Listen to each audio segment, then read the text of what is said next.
आता म्हणालात त्याप्रमाणे की तुम्ही डिप्लोमामध्ये डिप्रेशन आणि त्याच्या आधीही तुम्ही डिप्रेशनमध्ये होता. 9वी-10वीच्या आसपास तुम्ही लिखाणाला सुरुवात केली. त्या टायमाला तुमचं डिप्रेशन म्हणजे तुम्ही स्टेबल झालात. तर त्याच्या आधी डिप्रेशनमध्ये जाण्याचं कारण काय? 5वीच्या दरम्यान मग काही सेक्शुअल हॅरॅसमेंटच्या वगैरे आपण आता गोष्टी ऐकतो. मग ते काही स्पर्श मला जाणवले जे व्हायला नको पाहिजे होतं. मग ते झालं.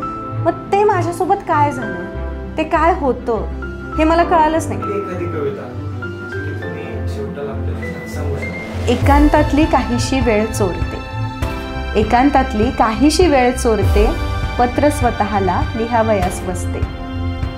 लिहिते मजला मी, बघ कुठे तू आलीस. लिहिते मजला मी, बघ कुठे तू आलीस. सुख दुःख नाती गोती खेळातून पार तू झालीस. नमस्कार, मी सौरभ डोके, CSP टॉक्स मराठी या यूट्यूब चॅनलवरती आपलं स्वागत करतो. तर आज आपण आलेलो आहे तुमची जवळची मैत्रीण म्हणजेच सायली चौगुले यांच्याकडे. तर सायली मॅडम, तुमचा आपल्या प्रेक्षकांना इंट्रोडक्शन करून. नमस्कार. सर्वात आधी तर CSP टॉक्स मराठी तुमचे मी आभार मानते की तुम्ही मला बोलावलं, ही संधी दिलीत की तुमच्यासोबत गप्पा मारण्याची. तर माझं इंट्रोडक्शन द्यायचं झालंच तर माझं नाव सायली चौगुले, सायली जितेंद्र चौगुले. माझं माहेर सांगली आहे आणि सासर माझं कोल्हापूरमधलं वसगडे गाव. थोडे दिवस मी अलिबागला होते लहानपणी. त्याच्यानंतर मग दौंड, पुण्याजवळ दौंड म्हणून आहे एक तालुका आहे, तिथं होते. माझे वडील पोलीस खात्यात काम करतात. तर त्यामुळं सतत आमची बदली व्हायची आणि सतत आम्ही फिरतीवरच होतो. त्यानंतर मग काही वर्षांनी दौंडमधून मग आम्ही सांगलीला पुन्हा गेलो. प्रॉपर मी सांगलीचीच, सांगलीमध्ये सगळे फॅमिली मेंबर्स आहेत. आणि मग आम्ही सांगलीला शिफ्ट झालो. मग तिथून पुढे लग्न झालं. त्यानंतर मग मी बँगलोरला गेले. बँगलोरमधून आता पुण्याला. आत्ता सध्या म्हणाल तर मी समुपदेशन करते, लहान मुलांचे क्लासेस घेते.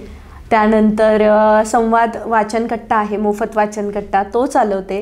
संध्याकाळच्या वेळेला मुलं येतात घरी पुस्तकं वाचण्यासाठी किंवा पुस्तकं घेऊन जातात. जे मोठे मंडळी आहेत ते घरी पुस्तकं माझ्याकडून घेऊन जातात.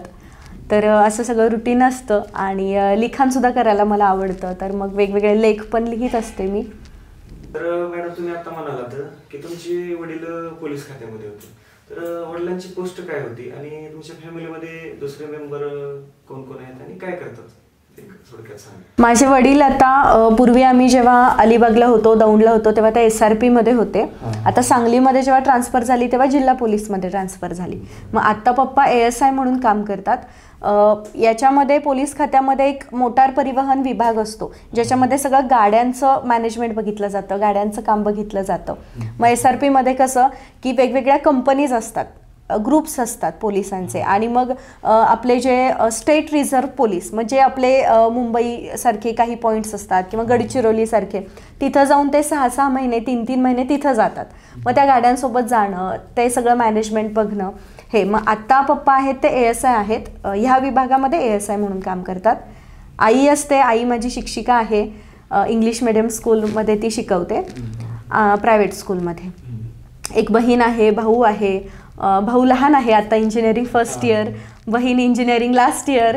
आणि तिकडे मग माझं एकत्र कुटुंब आहे. आता सांगलीमध्ये माझे मामा आहेत, मामाची 2 मुलं, मामी, मग ते पण सांगलीमध्येच, मावशी, काका, मावशीचा मुलगा, त्यांची सून, भाची आहे मला एक, इकडे काका काकी, कझन एक आहे, आजी आजोबा, असं सगळं भरपूर मोठं कुटुंब आहे माझं माहेरचं. आणि लहानपणापासून मी सगळ्यांकडे राहिलेली आहे. म्हणजे थोडंसं आजीकडे, मामाकडे, थोडंसं मावशीकडे एखादं वर्ष, मग सुट्टीला आलं की काकीकडे, आजीकडे, असं. आणि सासरी म्हणाल तर मग सासरी सासू सासरे असतात गावी, येऊन जाऊन असतात सासूबाई. सासरे म्हणजे शेतकरी आहेत, शेती आहे आमची कोल्हापूरला. आणि नणंद एक आहे मला. आणि इथे आम्ही दोघेजण असतो, मी आणि मिस्टर माझे MNC कंपनीमध्ये काम करतात. वडील SRP मध्ये आहेत, आई तुमच्या शिक्षिका आहेत, तुमचे मिस्टर MNC कंपनीमध्ये जॉब करतात. तर तुमचं शिक्षण काय झालंय, तुमचं प्रोफेशन काय आहे? माझं शिक्षण डिप्लोमा केलाय मी 10वी नंतर इलेक्ट्रॉनिक्स अँड टेलिकम्युनिकेशन मधून. त्यानंतर मग मी फील्ड चेंज केली आणि BSc BEd केलेलं आहे आणि मग त्यानंतर काउन्सिलिंगचे कोर्सेस केलेले आहेत. काउन्सिलर म्हणून काम करण्यासाठी जे काही कोर्सेस करावे लागतात ते कोर्सेस केलेत. तर मॅडम तुम्ही म्हणालात की तुमचं इलेक्ट्रॉनिक्स मध्ये डिप्लोमा झाला आणि नंतर तुम्ही BSc BEd केलं. ओके, बरोबर आहे. तर म्हणजे एकदम असं फील्ड कसं काय चेंज केलं? म्हणजे काय प्रॉब्लेम आला किंवा कोण म्हटलं घरचं की फील्ड चेंज करा, असं काय प्रॉब्लेम काय आला? असा प्रॉब्लेम काय आला नाही. डिप्लोमा जेव्हा 10वी झाली त्यावेळेला मला नेमकं आयुष्यात काय करायचं आहे हे माहिती नव्हतं. मग मी सगळ्यांना विचारलं. मग मोठ्या भावाशी, म्हणजे माझा मावशीचा मुलगा, तो अगदी पहिल्यापासून मला सगळ्या गोष्टीमध्ये मार्गदर्शन करत असतो. मग त्याला विचारलं, त्याच्याशी बोलणं झालं आणि मग आम्ही ठरवलं की इलेक्ट्रॉनिक्स डिप्लोमाला ॲडमिशन घ्यायचं 10वी नंतर म्हणून. मग डिप्लोमा पूर्ण केला. त्याच्यानंतर मग मला असं जाणवलं, मी इंजिनिअरिंग सेकंड इयरला ॲडमिशनसुद्धा घेतलं होतं सांगलीमध्ये. तेव्हा मग पप्पांची ट्रान्सफर सांगलीला झाली, आम्ही सांगलीला शिफ्ट झालो. मग मी सेकंड इयर इंजिनिअरिंगला ॲडमिशन घेतलं होतं. 1-1.5 महिना कॉलेजही केलं. मग त्यानंतर मला असं जाणवलं की माझे जे छंद आहेत ते कुठेतरी मागं पडत आहेत किंवा मला त्यांना वेळ देता येत नाही आहे. कारण मला लिखाण करायची, वाचन करायची किंवा कला क्षेत्रामध्ये काहीतरी करायचं आहे. माझी आई शिक्षिका, माझी आजी शिक्षिका, मग मला शिकवायला खूप आवडतं. मी लहान असताना आपण खेळतो ना, मग खेळताना मी शिक्षिका व्हायचे. सगळ्या गोळा करायचे, शेजारी पाजारी मुलं वगैरे असतात, मुली असतात, आणि मग मी शिकवायचे, ते सगळ्यांना असं बसवायचे. म्हणजे ती एक आवड होती मला पहिल्यापासूनच की मला हे करायचं आहे, मला हेच शिकायचं आहे. मग तेव्हा मी डिसिजन घेतला की नको, शैक्षणिक फील्डमध्ये गेल्यावर कसं होईल, मी काहीतरी नवीन शिकत राहीन, मुलांसोबत माझा संपर्क येत राहणार. आणि त्याचबरोबर मग दिवाळीच्या सुट्ट्या असतात, मे महिन्याच्या सुट्ट्या असतात, त्यावेळेला मला स्वतःला वेळ देऊ शकेन, माझ्या लिखाणाला वेळ देऊ शकेन, असा सगळा विचार करून मग मी पुन्हा BScला ॲडमिशन घेतलं. BSc नंतर मग मी शाळा लगेच जॉईन केली आणि साईड बाय साईड BEdला पण ॲडमिशन घेतलं आणि BEd चालू असताना मग लग्न झालं माझं. मिस्टर जॉबला आहेत तुमची, तर तुम्हाला सगळं बघावं लागत असेल. म्हणजे लहान लहान गोष्टीपासून घरातलं प्रत्येक गोष्ट तुम्हाला बघावी लागत असेल. तर कसं काय पूर्ण, म्हणजे एक व्यक्ती, आणि वरून युट्यूब पण करता तुम्ही, ते राहिलंच आपलं, युट्यूब पण करता, ते पूर्ण कसं काय मॅनेज होतं? आता काउन्सिलिंग मी मागच्या वर्षी मे जून पासून चालू केलं घ्यायला आणि त्याच्या आधी मी फक्त यूट्यूब करत होते. मग जेव्हा यूट्यूबवरती मला सक्सेस मिळायला लागलं, इकडे काउन्सिलिंग सेशन्स मी घ्यायला सुरुवात केली, त्यावेळेला मग मी मदतीसाठी घरी ताई येतात स्वयंपाक करायला आणि क्लिनिंग करायला, झाडून फरशीचं काम करायला एक ताई येतात. आणि मग बाकी वरची आपली कामं असतात की मग भाज्या निवडून देणं, आता स्वयंपाकासाठी जरी असल्या तरी त्यांना भाज्या निवडून देणं असेल, किंवा मग दळण संपलंय, मग त्या सांगतात मला की पीठ संपत आलंय बरं का, की मग आपण आता गिरणीला जायचंय, मग शनिवार रविवारची वाट बघायची, निवडून ठेवायचं. मग जेव्हा मला शक्य होतं त्यावेळेला गहू ज्वारी ह्या सगळ्या गोष्टी मी निवडून ठेवते, भाज्या निवडून ठेवते. नाही झालं तर मग ताई मला मदत करतात. मी त्यांना सांगते की तुम्हीच घरी घेऊन जावा, भाज्या निवडून आणा. आणि मग मिस्टरांचं पण कसं आहे की खूप मला लोड असेल कामांचा, खूप सेशन्स असतील किंवा मग संध्याकाळी क्लास कंपल्सरी 4 पासून पुढे, मग माझा वेळ कसा जातो मला कळत नाही. एकदा क्लासला मुलं आली, ती 7ला गेली की मग आम्ही दोघेही लवकर जेवतो, 7-7:30ला आम्ही जेवण करतो आणि मग लगेच वाचनकट्ट्यासाठी मुलं येतात. आता वाचनकट्ट्यासाठी गेले 8 दिवस झाले मुलं येत आहेत. मग तो वेळ कसा जातो कळत नाही. मग अशा वेळेला कधी कधी मग कपडे वाळत घालण्याचं काम असेल, ते एखाद्या वेळेला राहून जातं. मशीनला कपडे लावलेले असतात पण ते वाळत घालायचं, मग त्याच्यामध्ये मिस्टर फार मदत करतात, खूप मदत करतात ते माझी. अगदी कधी कधी चहा करून देतात सेशन चालू असताना, किंवा मग कधी ताई असतात, मग ताईंना सांगायचं. ताई कसं असतं, आपल्या जवळपासच्या लोकांना, आता ताई येतात माझ्याकडे, मग त्यांना काय हवं असतं, त्यांना आपण आदर दिला पाहिजे, त्यांच्याशी आपण प्रेमाने बोललं पाहिजे. मग जितकं प्रत्येकच व्यक्ती पैशासाठी काम करतो असं नाही, आपण त्यांना पैसे तर देतच असतो, पण त्यासोबत त्यांना थोडं समजून घेतलं, त्यांच्याशी थोडं हितगुज साजले, त्यांच्या मनातल्या गोष्टी बोलल्या किंवा मग त्यांना आदर दिला की मग ते सुद्धा आपल्याला कामासाठी मदत करतात. आणि शेवटी संसार म्हणल्यावर तारांबळ जराशी उडते, पण ठीक आहे, ते चालत राहणार पुढे, त्याला काही दुसरा पर्याय नाही आहे. पण मदत मला सगळ्यांची होते, मिस्टरांची घरकामामध्ये मदत होते, दोघी ताईंची मदत होते, आणि मला शक्य असेल तेव्हा मी करतच असते सगळं. मग सुरुवातीला जेव्हा यूट्यूब सुरुवात केली होती त्यावेळेला मग मिस्टर मला म्हणायचे की तू दिवसभर दमतेस आणि मग दुपारच्या वेळेला, कारण त्यावेळेला कॉलेजही चालू होतं माझं BEdचं, मग तो सुद्धा अभ्यास असायचा, मग यूट्यूबचं सुद्धा काम असायचं. आणि मग तेव्हा ते मला म्हणायचे की संध्याकाळचा स्वयंपाक पण तू सकाळी करत जा आणि मग दुपारच्या वेळेला अभ्यास वगैरे करून संध्याकाळी मग फक्त तू व्हिडिओजचं काम करत जा. म्हणजे असं प्रत्येक पावलाला त्यांनी मला खूप मदत केली आहे की हां ठीक आहे, मी खातो सकाळचं संध्याकाळी खायला, मला काय प्रॉब्लेम नाही आहे, एकदाच सगळं करून ठेव आणि संध्याकाळी तू फक्त तुझं काम कर. किंवा मग व्हिडिओज घ्यायचे असतील की बाहेर कुठे आम्ही गेलो मग तिथे व्हिडिओज घ्यायला ते माझी मदत करतात. 80% एक 20-30% तरी त्यांची मला शूटिंगमध्ये मदत होतेच. असं फोटोज थंबनेलसाठी घ्यायचे असतील, व्हिडिओज घ्यायचे असतील असं. तर तुमचं शिक्षण इलेक्ट्रॉनिक्समध्ये सुरुवातीला तुम्ही डिप्लोमा केला, नंतर BEd केलं आणि नंतर युट्यूब चॅनल तुम्ही स्टार्ट केला 2021च्या आसपास. 1 जानेवारी 2022 त्या टायमाला तुम्ही युट्यूब चॅनल स्टार्ट केला, नंतर काउन्सिलिंग चालू केली. तर ते एकदम असं तुम्हाला ते कसं वाटलं की आपण शिक्षण घेतले नंतर ते युट्यूबवर ते एक्सप्लोर करण्याची संधी तुम्हाला भेटली की तुमच्या म्हणजे मिस्टरांनी वगैरे सजेस्ट केलं की तुम्ही असं करू शकता, की तुम्हाला स्वतःला समजलं की मी असं करू शकते? आता लॉकडाऊनमध्ये माझे बरेच मित्रमैत्रिणी झाले इंस्टाग्रामवरून जे लिखाण करतात. मग त्या दरम्यान मग हे व्हिडिओज इन्स्टावरती पोस्ट करणे किंवा मग लिखाण इन्स्टावरती पोस्ट करणे. मग लग्नानंतर वेळ खूप मिळायचा. कॉलेज चालू होतं, लॉकडाऊन होतं, त्या आमचं जेव्हा लग्न झालं, आमचं 2021ला लग्न झालं. मग त्यावेळेला कॉलेज ऑनलाईन असायचं. मग कॉलेज झाल्यानंतर संध्याकाळचा वेळ किंवा दुपारचा वेळ मिळायचा. मग त्यावेळेला काय करायचं, मग आपण सुद्धा कविता, मराठी साहित्य लोकांपर्यंत पोहोचलं पाहिजे. मराठी साहित्यामुळे मला खूप मदत झाली माझ्या जीवनामध्ये काय करायचं आहे काय नाही हे जाणून घेण्यासाठी, किंवा वाचनामुळे मला खूप फायदे झाले. मग ते लोकांपर्यंत पोहोचलं पाहिजे म्हणून मी कवितेचं म्हणून चॅनल चालू केलं की आपल्याकडे वेळही आहे आणि असं काही नव्हतं की यात मला करिअर करायचं आहे किंवा हे आता मी काउन्सिलिंग करते किंवा सायकोलॉजिकल व्हिडिओज असतात हे माझं काही असणार आहे हे मला काहीच माहिती नव्हतं. मी एक कविता सुरुवातीला करायचं म्हणून ते सुरुवात केली. मग कवितेसोबतच इतरांचे व्लॉग्स वगैरे बघून हां आपण हे सुद्धा करू शकतो असं करत करत मग ते व्लॉग्स झाले. मग सणवारांचे व्हिडिओ, मग आम्ही दोघे फार फिरायचो बँगलोरला असताना, मग जिथे जाऊ तिथले व्हिडिओज, तिथली माहिती गोळा करणं, असं ते सगळं सुरू झालं. आणि मग मला वाटायला लागलं की बाहेर जाऊन काहीतरी करण्यापेक्षा घरामध्येच आपण ह्यातून इन्कम आपलं सुरू करू शकतो. कारण माझी आई, आता मी 9वीला असताना माझ्या आईने BEd केलं. मग माझा त्यावेळेला भाऊ होता नर्सरीला. माझा आणि माझ्या भावामध्ये 10 वर्षाचा डिफरन्स आहे, बहिणीमध्ये 7 वर्षाचा आहे. मग मी शाळेतून यायचे, मग मी शाळेतून यायचे 1:30 वाजता आणि माझा भाऊ यायचा 12:30 वाजता. मग जेव्हा पप्पा माझे यायचे 1:15 वाजता आणि मम्मी एकदा सकाळी शाळेला गेली की ती संध्याकाळी यायची. CBSEला होती त्यावेळेला शिकवायला. मग 8ला गेली की ती संध्याकाळी 4-5ला यायची.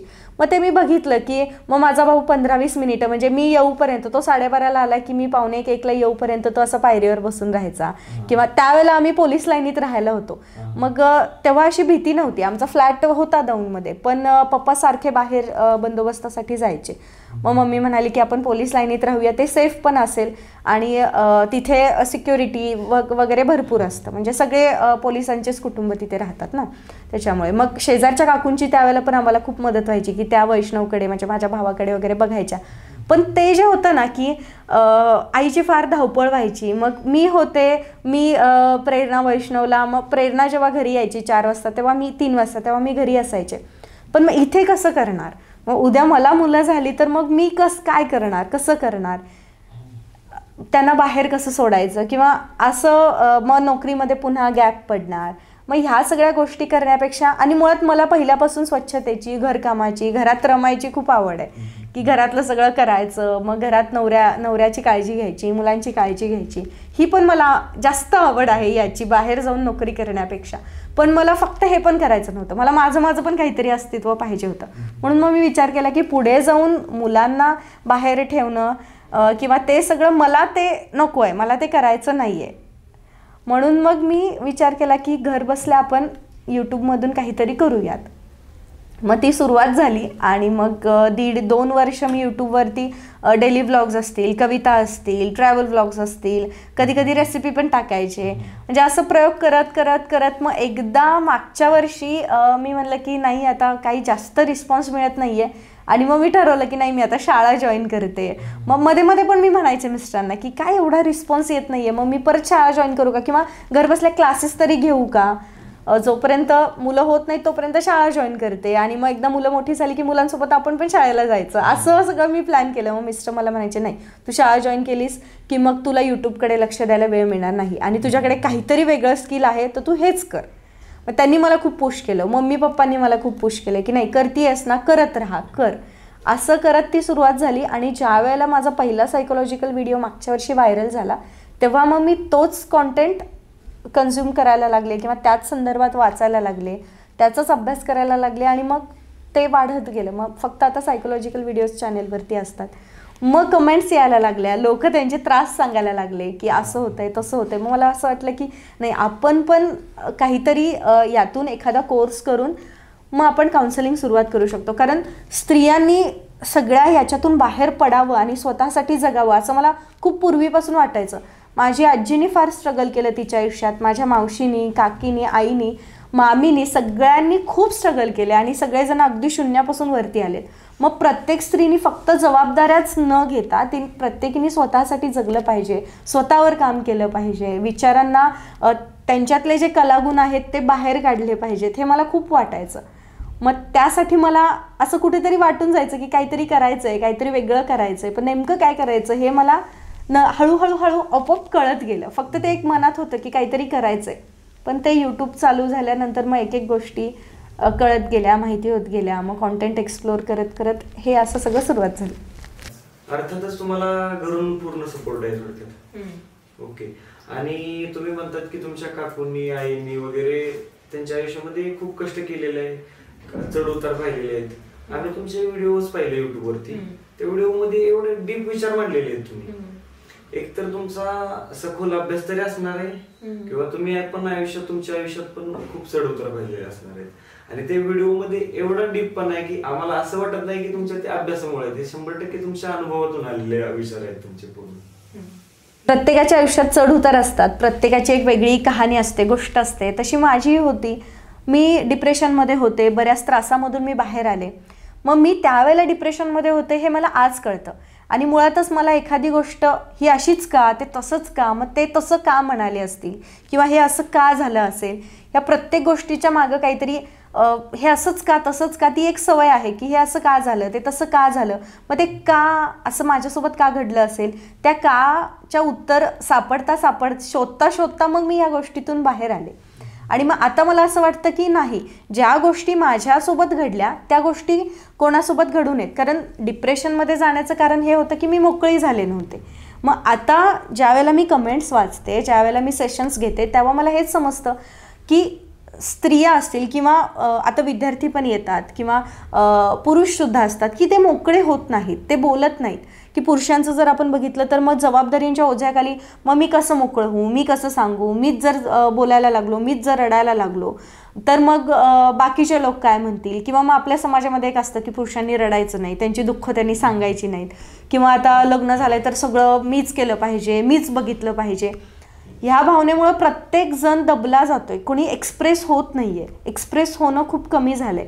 मग मी माझ्या डिप्रेशनमधून बाहेर, मी जेव्हा डिप्रेशनमध्ये होते त्यावेळेला मी लिखाण करायचे. मग आजकाल आपण बघतो की आपल्या आजूबाजूचे लोक आहेत की आत्महत्याच्या केसेस आपण बघतो किंवा बऱ्याच गोष्टी आहेत. लोक डिप्रेशनमध्ये का जातात, कारण ते स्वतःला एक्सप्रेस करत नाहीयेत, ते बाहेर म्हणजे मोकळं होत नाहीयेत आतमधून. मग ते मोकळं होणे म्हणजे फक्त बोलणेच का, तर नाही. आपण आपल्या कलांमधून, म्हणजे आता मला लिखाण करायला आवडतं, मी लिखाणातून एक्सप्रेस होते. काही लोकांना गाणं म्हणायला आवडतं, काही लोकांना पेंटिंग्स करायला आवडतात, काही लोकांना शिकवायला आवडतं, काही लोकांना स्वयंपाक करायला आवडतं. म्हणजे जे आपल्याला आवडतंय ते आपण जास्तीत जास्त करायला लागलो की आपण त्यातून बाहेर पडतो, आपण हलके होतो. मग जेव्हा मी 9वीला होते त्यावेळेला आम्हाला बहिणाबाईंची कविता होती, इंग्रजीमध्ये ट्रान्सलेट केलेली, इंग्रजी विषयाला होती. तेव्हा आमच्या बाई म्हणाल्या, माझं शिक्षण मराठी मीडियममधून, मग आम्ही बाई म्हणायचो. आता टीचर मिस वगैरे आले तेव्हा बाई म्हणायचो. मग आमच्या इंग्रजीच्या बाई म्हणाल्या होत्या की बहिणाबाई स्वतः शिक्षित नव्हत्या, सुशिक्षित नव्हत्या, त्या गाणी म्हणायच्या आणि मग त्यांची गाणी लिहून ठेवण्यात आली. मग तुम्ही तर शाळा शिकताय, तुम्ही इतकं करताय आणि उद्या तुम्हाला होमवर्क आहे, तुम्हाला घरचा अभ्यास आहे की उद्या येताना प्रत्येकीने एक कविता करून आणायची. मग तेव्हा मी तो घरचा अभ्यास म्हणून कविता केली आणि मग अशी लिखाणाला सुरुवात झाली. आणि मग तिथून पुढं मी लिहिती झाले. मग मला हलकं वाटायला लागलं. डिप्लोमाला 10वी नंतर डिप्लोमाला ॲडमिशन घेतलं. मग आता इंजिनिअरिंग कॉलेजचं तुम्हाला माहितीच आहे, भरपूर असाइनमेंट्स, भरपूर प्रॅक्टिकल्स आणि हे, मग त्या सगळ्यात पुन्हा लिखाण मागं पडलं. मग पुन्हा मला दबल्यासारखं खचल्यासारखं वाटायला लागलं आणि मग तिथं पुन्हा डिप्रेशन आलं माझ्या आयुष्यात असं आपण म्हणू शकतो. म्हणून मग मी व्हिडिओतून सतत लोकांना हेच सांगत असते की तुम्ही स्वतःसाठी जगा, एक्सप्रेस व्हा, एखादा छंद जोपासा आणि त्यामधून तुम्ही तुमचे जे मनातले विचार आहेत, जे त्रास आहेत ते त्यातून बाहेर पडू देत, काहीतरी करा. असं मत प्रत्येक व्हिडिओचा सारांश तोच असतो की तुम्ही काहीतरी करा, तुमचं काहीतरी स्वतःचं असू दे की ज्यातून तुम्ही एक्सप्रेस होताय, बाहेर पडताय. तुम्ही आता म्हणालात त्याप्रमाणे की तुम्ही डिप्लोमामध्ये डिप्रेशनमध्ये आलात आणि त्याच्या आधीही तुम्ही डिप्रेशनमध्ये होता. 9वी-10वीच्या आसपास तुम्ही लिखाणाला सुरुवात केली. त्या टायमाला तुमचं डिप्रेशन मध्ये तुम्ही स्टेबल झालात थोडक्यात. तर त्याच्या आधी डिप्रेशन मध्ये जाण्याचं कारण काय होतं? आता जसं मी तुम्हाला सांगितलं की माझे वडील पोलीस खात्यात काम करतात. मग लहानपणापासून वाढदिवस असला वडील नसायचे, दिवाळी असली वडील नसायचे, गणपती असलं वडील नसायचे, प्रत्येक वेळेला बंदोबस्ताला. मग हे कळालं कधी? 9वी-10वी नंतर मग हे कळालं की नाही, पप्पांचं ते काम आहे. पण तोपर्यंत अगदी लहानपणापासून, एकतर मी पहिली घरातली मुलगी होते, त्याच्यामुळे माझे लाड खूप झालेत सगळ्यांकडूनच. घरात मामा असेल, मावशी असेल, काका काकी असतील, मामा मामी, आजी, प्रत्येकाकडून, पप्पांकडून खूप लाड झाले माझे. मग नंतर लहानपणी कळायचं नाही की पप्पा बंदोबस्ताला गेलेत, माई असायचे घरी. पण जेव्हा मी शाळेला जायला लागले तेव्हा इतरांचे वडील सोडायला यायचे किंवा पालक सभेला वडील यायचे. मग मला असं वाटायचं की माझे पप्पा का नाही आहेत, की मला का नाही, मला ते का मिळत नाही आहे. किंवा आता दिवाळी सुट्टी झाली की मग सगळेजण म्हणजे आम्ही इकडे जाऊन आलो, आम्ही तिकडे गेलो, किंवा आम्ही हे केलं, आम्ही ते केलं. मग तसं माझं काहीच नसायचं. मी, मम्मी किंवा मग मी मामाकडे वगैरे असायचे. पण प्रत्येकाच्या बोलण्यातून काय असायचं की आम्ही पप्पांसोबत हे केलं, आम्ही पप्पांसोबत ते केलं, किंवा पप्पा मला शाळेला सोडायला आले. मग माझं तसं नसायचंच. मला सांगायला, पप्पांच्याबद्दल सांगायला मला कधीच काही नव्हतं. कारण ते कायम, आता जिल्हा पोलीसमध्ये असताना पप्पा घरी असतात, सकाळी जाऊन संध्याकाळी घरी येतात. मग कोणी जर पॉलिटिशियन वगैरे येणार असेल तर त्यांना बंदोबस्त असतो, किंवा मग काही मेजर गोष्टी असतात त्यावेळेला त्यांना बंदोबस्त असतो. पण SRP मध्ये असताना तसं नव्हतं. SRP मध्ये असताना त्यांना 6-6 महिने गडचिरोलीला जावं लागायचं. गेले की 3 महिने ते मुंबईलाच असायचे. वर्षातनं एखादा महिनाच पप्पा घरी असायचे. मग ते फार मला वाईट वाटायचं. आणि ते कोणाला सांगावं, मम्मीशी बोलावं, पप्पांशी बोलावं, त्यांना विचारावं तुम्ही काय येत नाही माझ्यासोबत शाळेला, असाही स्वभाव नव्हता. ते मनातच राहायचं, मनातल्या मनातच रडू यायचं, असं व्हायचं. जर मी ते मम्मी पप्पांशी बोलले असते तर त्यांनी मला समजावून सांगितलं असतं, कारण तितकं नातं आमचं स्ट्रॉंग आहे. पण ते मी बोलले नाही, मी एक्सप्रेस झाले नाही. त्यानंतर 4थीपर्यंत माझं बालपण छान गेलं, आनंदात होते मी. पण 5वीच्या दरम्यान मग काही सेक्शुअल हॅरॅसमेंटच्या वगैरे आपण आता गोष्टी ऐकतो. मग ते काही स्पर्श मला जाणवले, जे व्हायला नको पाहिजे होतं, मग ते झालं. मग ते माझ्यासोबत काय झालं, ते काय होतं हे मला कळालंच नाही. 5वीमध्ये असताना आमची पंचकल्याण पूजा, मग आम्ही जैन आहोत, तर मग आमच्याकडे पंचकल्याण पूजा म्हणून खूप मोठी पूजा असते दर 12 वर्षांनी प्रत्येक गावामध्ये. म्हणजे आता ह्या गावात आज झाली की 12 वर्षांनी ती पुन्हा होते. मग भरपूर मोठा सोहळा असतो, छान सोहळा असतो. मग आम्ही पंचकल्याण पूजेसाठी मी गावी गेले होते. मग तिथं घरातल्याच एका व्यक्तीकडून तो स्पर्शाची जाणीव मला झाली. मग ते काय होतं, मग ते सारखं आठवत राहायचं. मग मी ते बोलले नाही कुणाला, किंवा ते सांगितलं पाहिजे, घरी आईला सांगितलं पाहिजे, वडिलांना सांगितलं पाहिजे, हे असं कधी वाटलंच नाही. कारण ते वेगळंच होतं. ते काय होतं हे कळण्यासाठी मला पुढची 5-6 वर्ष त्यात गेले की मग ते सतत आठवत राहायचं की ते काय होतं. एकदा रेल्वेमध्ये सुद्धा असं झालं माझ्यासोबत. मी आजोबांसोबत दौंडवरून सुट्टीला सांगलीला येत होते. मग त्यावेळेला सुद्धा तो स्पर्श मला जाणवला की तो खूप घाणेरडा होता. मग ते काय आहे, ते मला आवडत नाही आहे. मला ते आठवलं की मला घाण वाटायचं, मला ते आवडायचं नाही. मग त्यातच मी असायची की एकतर पप्पा नसायच्या घरी, मग हे सगळं काय झालं आपल्यासोबत, मग ते सारखं डोक्यात असायचं. मग 9वी-10वीला जेव्हा लिखाणाला सुरुवात केली तेव्हा त्याचा विसर पडला. या सगळ्या गोष्टी डोक्यातून गेल्या. मग मी फक्त काय लिहू, कोणत्या विषयावर लिहू याचा विचार करायला लागले. मी लिहायला लागले, मोकळी व्हायला लागले. मग पुन्हा डिप्लोमाला गेल्यानंतर लिखाण बंद झालं. पुन्हा मग ते आठवायला लागलं सगळं. मग ते कुठंतरी असतंच ना की तेव्हा कळालं डिप्लोमाला गेल्यानंतर की आपल्यासोबत काय झालं होतं. मग आता कसं मम्मीला सांगू, मग तो घरातलाच व्यक्ती होता. मग पप्पांना सांगितलं तर काय होईल, मग कशाला, नको. ते मी का नाही केलं म्हणून मग मला त्रास व्हायला लागला. सारखं ते आठवायला लागलं. मी थांबवलं असतं तर, मी त्यांना नाही म्हणाले असते तर. आणि मग ते मनात राहून राहून राहून ते कुठेतरी मग कोणत्या तरी वेगळ्या स्वरूपात बाहेर पडतं म्हणतो ना आपण, आपला मानसिक त्रास असतो तो मग वेगळ्या स्वरूपात बाहेर पडायला. म्हणजे काय झालं, माझी उजवी बाजू अचानक काम करायची थांबली. अचानकच मी अभ्यास करत बसले होते आणि एकदमच माझा हात जड झाला आणि पाय जड झाले, मला उठता बसता येईना असं झालं. मग त्याच्या टेस्ट झाल्या, मग दवाखान्यामध्ये वगैरे दौंडवरून मला सांगलीला नेलं. कारण सांगलीमध्ये बरेचसे फॅमिली डॉक्टर्स मोठमोठे ओळखीचे आहेत, जे माझे आजोबा शिक्षक होते, आजी शिक्षिका होती. मग त्यांच्या हाताखाली शिकलेले ते सगळे डॉक्टर्स वगैरे, म्हणजे अगदी फॅमिली रिलेशन असलेले होते ते सगळे. मग तिथं दौंडमध्ये असं सांगितलं गेलं की तुम्ही पुण्याला हलवा. मग सगळ्या घरच्यांनी हा विचार केला की आपण सांगलीला नेऊया, कारण आपले तिथे रिलेशन्स सगळे चांगले आहेत डॉक्टरांशी, अगदी घरचे संबंध आहेत, ट्रीटमेंट तिथे आपल्याला छान मिळेल. मग ICUमध्ये होते मी 8 दिवस आणि मग बऱ्याच टेस्ट झाल्या. मग सगळं नॉर्मल होतं, पॅरालिसिस ते नव्हतं, पण ते शरीर थकलं होतं, मन थकलं होतं. ECG वगैरे केला. मग तेव्हा कळालं की हे मानसिक ताणतणावामुळे झालेलं आहे. मग तिथं मग मला सायकोलॉजिस्टची ट्रीटमेंट चालू झाली. पुढं 2-2.5 वर्ष ती राहिली आणि मग हळूहळू मी त्यातून बाहेर पडले. तर तुम्ही त्यातून बाहेर कशा पडलात? तर जेव्हा ट्रीटमेंट चालू होती त्या दरम्यान पण बरेचसे चेंजेस झाले. जेव्हा सांगलीला पहिली ट्रीटमेंट चालू झाली त्यावेळेला ज्या डॉक्टरांकडे चालू होती तिथे मला जास्त व्यवस्थित नाही वाटलं, किंवा फक्त मला झोपच यायची, मी झोपायचेच. आणि त्याच्यानंतर मग आम्ही ट्रीटमेंट बदलली. आणि काय व्हायचं की दौंडला पुन्हा आम्ही सगळं झाल्यानंतर 1-1.5 महिन्यांनी दौंडला आलो. वडिलांनी माझे खूप व्यायाम घेतले त्यावेळेला, हाताचे वगैरे. सगळ्यांनी मला असं कुणी जाणीवच करून दिली नाही की तुझ्यासोबत काहीतरी वेगळं झाले. मग माझा दादा असेल, मामा असेल, माझी आई असेल, सगळेजण उठ, चाल, फिर, उठ, बोल. मग माझी आजी, आता आजी नाही आहे माझी, पण त्यावेळेला मग आजी मला सांगायची काय झालं काय झालं. मग तेव्हा मी आईला आणि आजीला सांगितलं की असं असं झालं होतं माझ्यासोबत, मग हा मला त्रास होता. किंवा मग पप्पा नसायचे, मला त्याचा त्रास व्हायचा. मग तेव्हा मी बोलले त्यांच्यासोबत, मग हलकं वाटलं मला. मग फिजिकली एक्सरसाइज वगैरे केल्या. त्यातून मग 8-10 दिवसामधून शरीर माझं नॉर्मल झालं.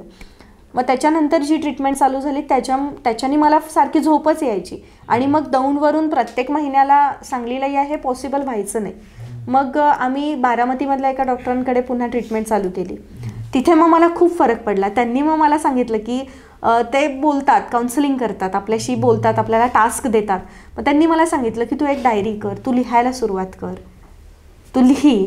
मग नंतर मला हे पण गिल्ट होतं की आपण पप्पांकडून उगाचच अपेक्षा केल्या का की तुम्ही याच म्हणून, ते तरी इतकं मोठं काम करत होते आणि आपण उगाचच मग मनात अशी आडी धरून बसलो का पप्पांबद्दल. मग त्यांनी मला सांगितलं की तू वडिलांना पत्र लिही. मग ते पत्र लिहिलं मी की पप्पा मला तुमच्याकडून हे हवं होतं, मला तुम्ही शाळेला यायला हवं होतं, मला तुम्ही शाळेला सोडायला हवं होतं, पण ते मला मिळायचं नाही म्हणून मला त्रास झाला. मग मी उगाचच तुमच्यावर रुसायचे किंवा त्या गोष्टी मी मनात ठेवल्या, त्याच्यामुळे मला त्रास झाला, माझ्यामुळे तुम्हा सगळ्यांना त्रास झाला.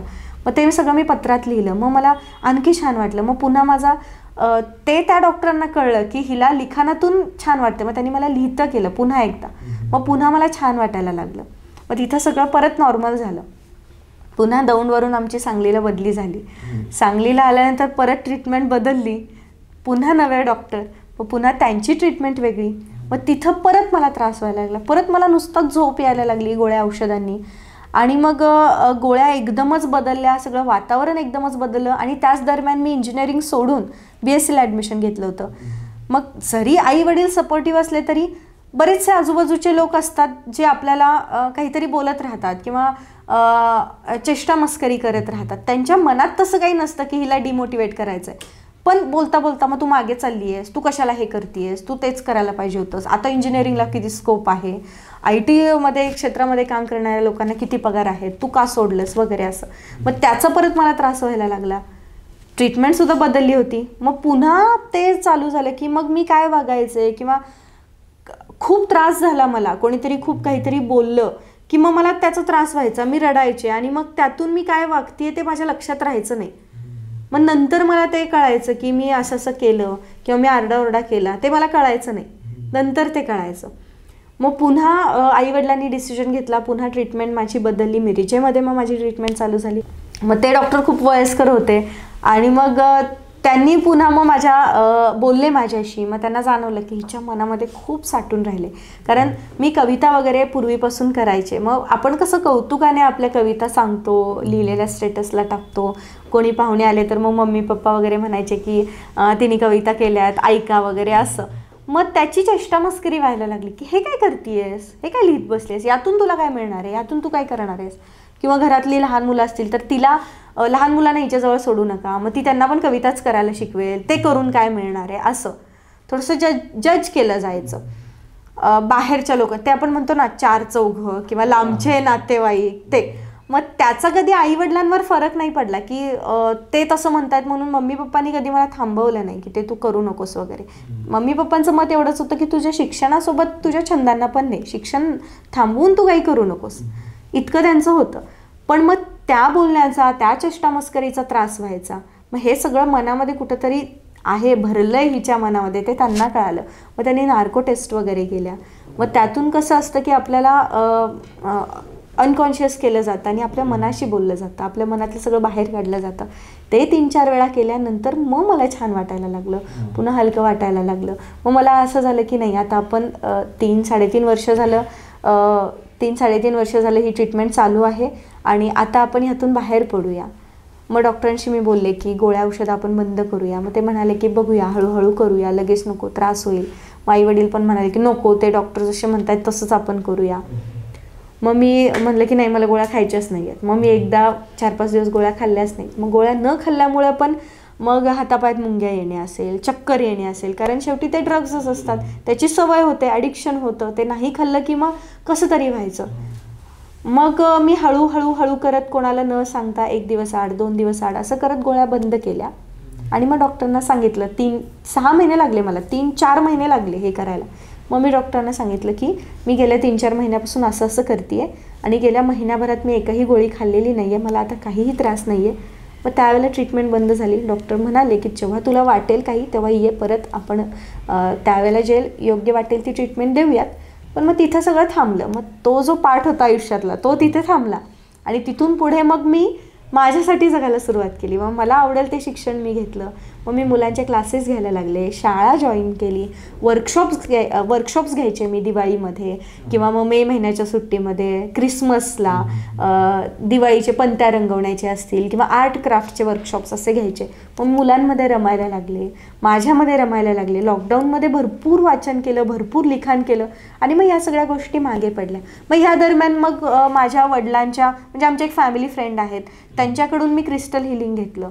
जेव्हा गोळ्या बंद झाल्या त्यावेळेला मग त्यांना मी हे सगळं सांगितलं. मग त्या सुद्धा डॉक्टर आहेत, त्या हिलिंग देतात, क्रिस्टल हिलिंग देतात. मग त्यांनी मला त्यांच्याकडे आणलं. मग त्यांनी हिलिंग दिलं मला, त्यांनी सांगितलं, सेल्फ हिलिंग शिकवलं, मेडिटेशन शिकवलं. मग त्याचासुद्धा मला परत फायदा झाला. मग योगा माझ्या आयुष्यात आला, लॉ ऑफ अट्रॅक्शनचा मी अभ्यास करायला लागले, स्वतःवर मग मी काम करायला लागले आणि मग तिथून पुढे मी या सगळ्यातून बाहेर पडले. आणि मग आत्ता मला असं वाटतं की मग तेव्हा जे मी केलं ते आता मी लोकांना सांगत असते की असं करा, तसं करा, यातून तुम्हाला बरं वाटेल. मग वाचन असेल, आता सगळं वाचनसुद्धा तसंच होतं आहे. सगळे सायकोलॉजिकल पुस्तकं असतील की मानवी स्वभावाचे नियम असेल किंवा मग आपल्या जीवनामध्ये आपण कसं शांत राहायचं, लोकांना कसं माफ करायचं, सगळं सोडून आपण कसा निर्णय घ्यायचा आणि त्याच्यावरती कसं काम करायचं आणि ते जे आपण ठरवलं आहे ते कसं साध्य करायचं, हे मी जेव्हा केलं त्यावेळेला आता मी ते लोकांना सांगते की तुम्ही असं करा, तुम्ही तसं करा, ह्यातून तुम्ही बाहेर पडाल. हे केल्याने मग मोस्टली तुम्ही माझ्या व्हिडिओजमध्ये पाहिलं असेल की तुम्ही छंद जोपासा. तो अट्टहास माझा का असतो, कारण माझ्या छंदांनी मला बाहेर काढलं, माझ्या लिखाणाने, माझ्या वाचनाच्या छंदांनी मला एवढ्या मोठ्या सगळ्या फेजमधून बाहेर काढलं फक्त लिखाणामुळे. म्हणून मी सगळ्यांना सांगते की नाही, तुम्ही कोण आहात, तुम्ही काय करू शकता किंवा तुम्हाला काय आवडतं ते शोधा. मग विणकाम असेल, शिलाई काम असेल, काहीही असू शकतं ते शोधा आणि मग ते करायला सुरुवात करा. त्यातून तुम्ही नक्कीच मग तुमचे जे दुःख असतात ना आयुष्यातली त्याचा विसर पडेल, तुम्ही त्यात रमाल आणि त्यात मग पुढे तुम्हाला आपोआप मार्ग सापडत जाते. तर मॅडम, तुम्ही सांगितल्याप्रमाणे तुम्ही खूप डिप्रेशनमध्ये होता, तुम्ही दुःखांना सामोरं गेलात, चढ उतार पाहिलेत आयुष्यामध्ये तुमच्या, म्हणजे भरपूर गोष्टी पाहिल्या तुम्ही. तर आपल्या प्रेक्षकांना काय संदेश द्याल की तुम्ही डिप्रेशनमध्ये आहात, त्रासामध्ये आहात, त्याच्यामधून माणसाने बाहेर कसं यायचं, बाहेर कसं पडायचं, किंवा त्याच्यामध्ये स्टेबल कसं राहायचं? सर्वात आधी तर आपण दुःखाला कवटाळून बसायचं नाही की माझ्यासोबत हे झालंय, आता मी काय करू, माझ्यासोबत असंच होतं, मलाच का होतं, माझ्याच सोबत का होतं, हे करत बसण्यापेक्षा हे आहे आणि ह्यातून आता मला बाहेर पडायचं आहे, मग मी काय करू त्याचा विचार करायचा. मग हे मी कुठून शिकले तर आता मी आजारी असले, एक उदाहरण देते की मी आजारी असले, मी आईला फोन करते, मम्मी दुखायला लागलंय, ताप आलाय, काय करू वाटे ना. तिकडून मम्मी म्हणते उठ, तेच तेच तेच सांगू नको, आज काय करणार आहेस, दुसरं काहीतरी कर, नुसतं वाचन करत बस. म्हणजे ताप आलाय तर मला ताप आलाय, मला ताप आलाय हेच करत बसण्यापेक्षा आलाय ना ताप, गोळ्या औषधं घेतली आहेस ना, आता काहीतरी वाचन करत बस, काहीतरी बघत बस, काहीतरी लिहित बस, बेडवर झोपून वाचन कर. म्हणजे हे मी तिथून शिकले की स्वतःला फार पॅम्पर नाही करायचं. हा मला त्रास होतोय ना, मग हे असंच का होतंय, हे माझ्यासोबतच का होतंय, किंवा बऱ्याचदा आपण इतरांकडून अपेक्षा ठेवतो, त्याच्यामुळं पण आपल्याला त्रास होतो. अपेक्षांमुळं काय होतं, आपल्याकडे जे आहे ते आपल्याला दिसत नाही. आता आणखीन एक जर उदाहरण द्यायचं म्हटलं तर माझे मिस्टर मला खूप सपोर्ट करतात, पण माझे मिस्टर कधी जेव्हा सगळेजण असतात त्यावेळेला कधीच माझं कौतुक करत नाही. मग मला असं सुरुवातीला फार वाटायचं, अरे मी तुमचं इतकं कौतुक करते, मी तुमचं इतकं सगळ्यांना सांगते की तुम्ही असं करता, तुम्ही तसं करता, मग तुम्ही माझं कौतुक सगळ्यांच्या समोर का नाही करत. मग ही मी अपेक्षा करायचे, त्याचा मला थोडा त्रास व्हायचा किंवा आमचे वाद पण व्हायचे की तुम्ही माझं कौतुकच नाही करत, एवढं मी सगळं करते आणि तुम्हाला काही त्याचं कौतुकच नाही आहे. पण जेव्हा मी विचार केला की भलेही ते कौतुक करत नसले तरी आज मला जेव्हा गरज असते त्यावेळेला आपोआप मला चहाचा कप येतोय. कधी कधी तू राहू दे मी कपडे वाळत घालतो, किंवा आता काल आपण चर्चा करत बसलेलो, आता ते जाणार आहेत, मग ते जाणार आहेत तर मी एकटी राहायला नको म्हणून ते माझ्या बहिणीशी कॉल करून मग तू येतेस का तिच्याजवळ राहायला, म्हणजे याची जुळणा ते करत होते तिकडे. मग कुठून तरी काहीतरी ते माझ्यासाठी करतायत ना. मग प्रत्येकाकडे हे असतं की आपण जे मागतोय त्यापेक्षा जास्त आपल्याला काहीतरी मिळालेलं असतं. मग आपलं फक्त लक्ष कुठं असतं, अपेक्षांकडे असतं. ते मला हवं आहे त्याच्यापेक्षा आपल्याला काय मिळतं आहे याच्याकडे आपण जरासं पाहिलं ना तर आपोआपच आपण आपल्या त्रासातून बाहेर पडतो. एका ठिकाणावरून एखादी गोष्ट आपल्याला जरी मिळत नसली तरी दुसरी 10 ठिकाणं असतात जिथून ती गोष्ट आपल्याला मिळत असते, किंवा त्याच्या बदली दुसरं काहीतरी आपल्याला मिळत असतं. मुळात त्रास दुःख कशामुळे होतं, आपण इतरांकडे पाहतो, त्यांनी तसं केलं मग मला का तसं करता येत नाही आहे, याच्यामुळे त्रास होतो, दुःख होतं. आपण उगाचच आपलं आयुष्यात दुसऱ्यांसोबत कम्पेअर करतो. तसं न करता आपण स्वतः कोण आहोत, आपण काय केलं पाहिजे यावरती जेव्हा आपण विचार करू त्यावेळेला आपल्याला या त्रासांचा त्रास नाही होणार. म्हणजे आता भांडणं झाली, खटके उडाले, आता जसं मी माझ्या आईला फोन करते की माझ्या आईचं आणि माझ्या मिस्टरांचं रिलेशन खूप छान आहे, म्हणजे ते उगाचच ऑकवर्डनेस जावई किंवा सासू वगैरे असं नाही. मग जसं मी फोन करते मम्मी असं झालं बघ, ते दवाखान्यात गेले नाहीत, अंगावरच काढतायत बघ, मग तू जरा सांग, किंवा ते असंच करतात, त्यांना अवेअरनेसच नाही आहे, असं एकदा मी बोलते. मग त्यावेळेला मग आई मला असं नाही म्हणत की हो बघ मी त्यांना सांगते, मी बोलते त्यांच्याशी, नाही, तू सांग ना, मग तू सांग दवाखान्यात जायला, मग ते जातील. म्हणजे किती सोपं आहे हे. मग आपण काय करत बसतो, तुम्ही जातच नाही दवाखान्यात, तुम्ही स्वतःची काळजीच घेत नाही, तुम्ही ते केलंच पाहिजे, तुम्ही ते करायलाच पाहिजे. नाही, तुम्ही सांगा ना तू जा दवाखान्यात. किंवा मुलं असतील, हा ऐकतच नाही माझा, मोस्टली स्त्रिया काय म्हणतात, मुलं माझं ऐकतच नाहीत, अभ्यासच करत नाहीत, त्रासच देतात, त्याचा पण त्रास होतो. नाही, तुम्ही समजावून सांगा, तुम्ही बघा, वेगवेगळे प्रयोग करून बघा, त्या वयातल्या मुलांशी कसं वागलं पाहिजे, कसं बोललं पाहिजे. किंवा आपल्या आजूबाजूला नकारात्मक लोक असतात, टोमणे, बऱ्याचदा बऱ्याच स्त्रियांना टोमण्यांना सामोरं जावं लागतं. मग त्यावेळेला नाही आपल्याला आवडत आहे तो विचारला गेलेला प्रश्न. बऱ्याच जणींना कसं प्रेग्नन्सीमध्ये डिले होतो, किंवा मग लग्नाला 4-5 वर्ष झाली की प्रश्न येतात की मग आता कधी चान्स घेताय का, काय राहत नाही आहे का, मोस्टली विचारतात बायका. समोर आली की हा प्रश्न असतो. आपल्याला तो प्रश्न आवडत नाही आहे ना, मग तिथं वाईट वाटून नाही यायचं, तुम्ही मलाच का प्रश्न विचारता. प्रत्येकाला विचारला जातो, असं नाही आहे की मलाच विचारतायत. हे आधी मनातून काढून टाकायचं की हे माझ्यासोबतच का घडतंय. मग आपल्याला नको असणारा प्रश्न जेव्हा आपल्याला विचारला जातो त्यावेळेला त्यांना नको असलेलं उत्तर द्यायचं. त्यांना काय हवं असतं की नाही मी प्रयत्न करते पण होत नाही आहे, प्रेग्नन्सी राहतच नाही आहे, असं बोलण्यापेक्षा काय तुम्ही कशा आहात, बरात ना सगळं, असं बोला ना तुम्ही.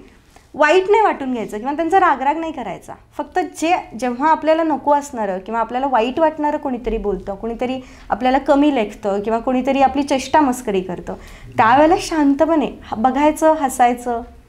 खूप काहीतरी अति होत असेल तर तिथं आपण बोललं पाहिजे, तिथं आपण स्टँड घेतला पाहिजे. पण ह्या ज्या किरकोळ गोष्टी असतात ना, या किरकोळ गोष्टींचा त्रास आपल्याला जास्त होतो आणि तिथं आपण उगाचच एनर्जी लावतो प्रत्येकाला उत्तर देण्यामध्ये. ते थांबवलं पाहिजे आणि मला काय करायचं आहे, मी काय करू शकते याकडे लक्ष द्यायचं. नाही, माझा खूप मोठा व्याप आहे, मी करू शकणार नाही, मी केलं तर लोक काय म्हणतील, ह्या सगळ्या गोष्टी थोड्याशा बाजूला ठेवायच्या.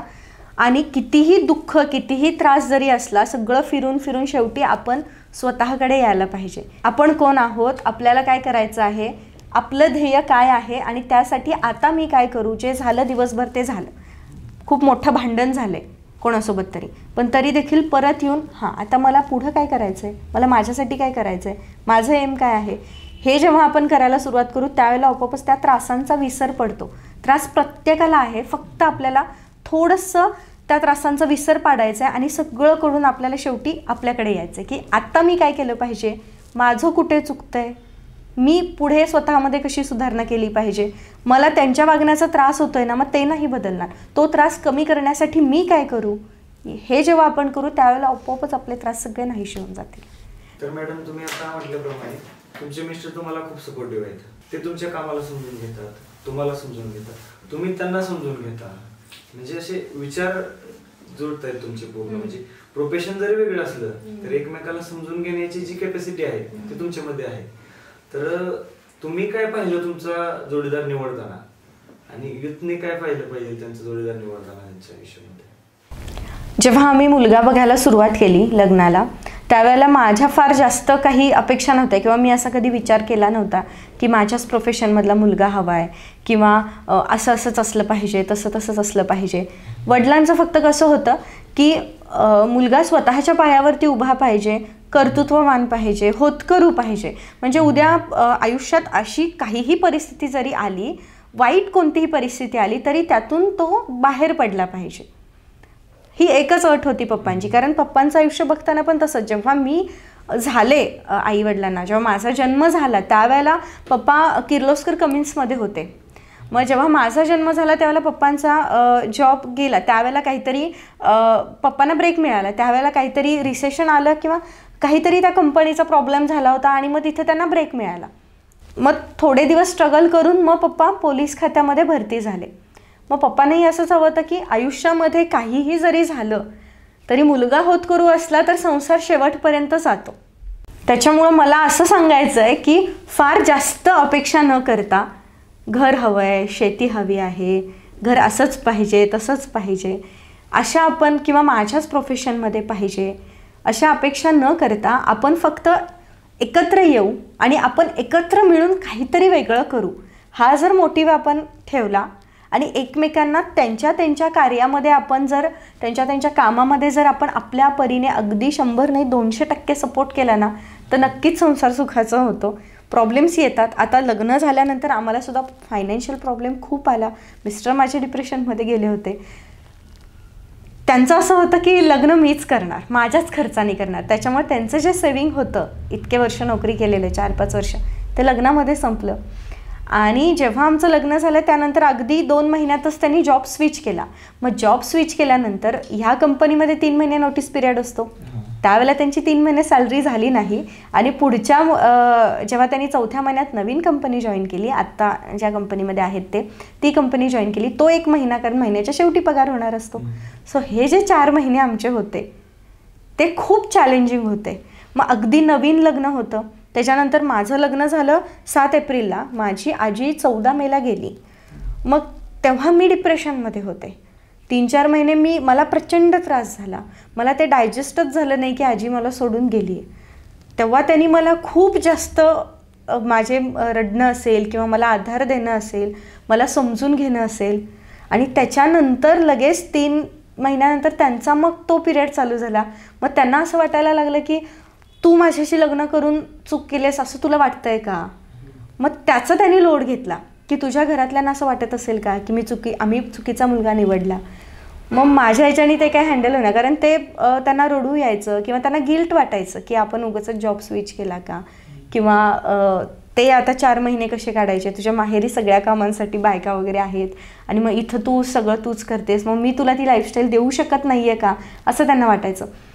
मग त्यावेळेला मी त्यांना भरपूर समजावलं, पण तरी पण त्यांना ते गिल्ट होतंच. मग मी पप्पांना सांगितलं. मग पप्पा जेव्हा त्यांच्याशी बोलले की मग पप्पांनी त्यांना सांगितलं की जेव्हा सायली झाली होती त्यावेळेला आम्ही पण ह्याच परिस्थितीतून गेलो आहे, आता तर तुम्ही दोघंच आहात, तुम्ही दोघं काहीही करून मॅनेज करू शकता.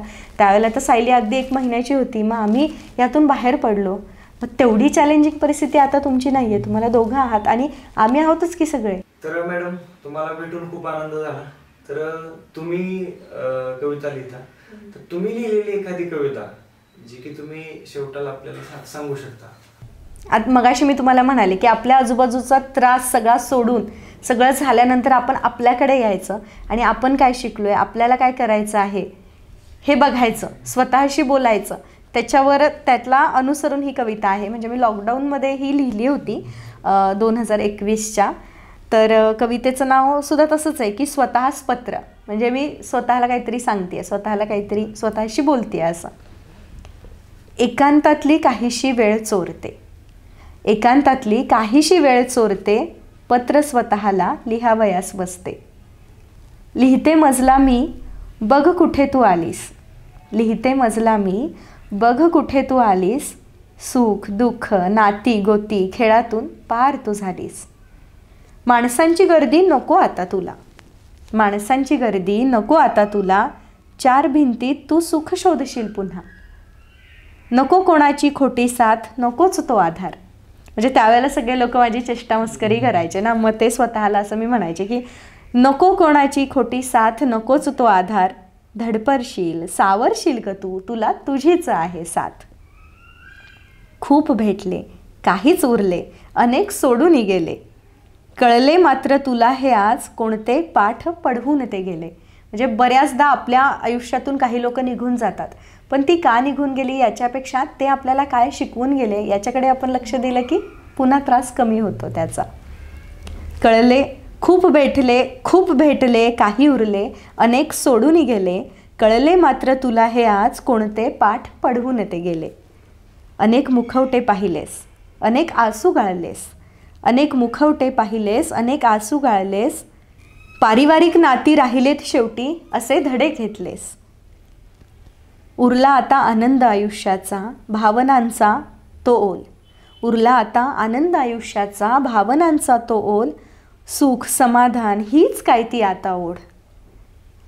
स्वतःला शोधावयास आधी निघालीस तू, स्वतःला शोधावयास आधी निघालीस तू, तरीही न सापडता स्वतःला खणलंस तू, तरीही न सापडता स्वतःला खणलंस तू. हातात कागद सोबतीला कलम, ओठी काव्य, हातात कागद सोबतीला कलम, ओठी काव्य, गुणगुणतेस ओठी काव्य, गुणगुणतेस आज, म्हणूनच का गं उठून दिसतात तेजोमय भाव तुझ्या डोळ्यातले आज, म्हणूनच का गं उठून दिसतात तेजोमय भाव तुझ्या डोळ्यातले आज. खूप सुंदर अशी कविता होती मॅडम. तुमच्याशी बोलून खूप आनंद झाला. धन्यवाद. मला सुद्धा तुम्हाला भेटून तुमच्याशी सगळं बोलून खूप छान वाटलं. माझा सगळा प्रवास पुन्हा एकदा सांगताना सगळं रिवाईज मला होत होतं आणि अगदी आता सगळं एकदम हलकं वाटतंय, छान वाटतंय. आणि मला इथे तुमच्या प्लॅटफॉर्मवरती बोलण्याची संधी दिली त्याबद्दल खूप खूप धन्यवाद. खूप धन्यवाद, खूप आभार, खूप कृतज्ञता.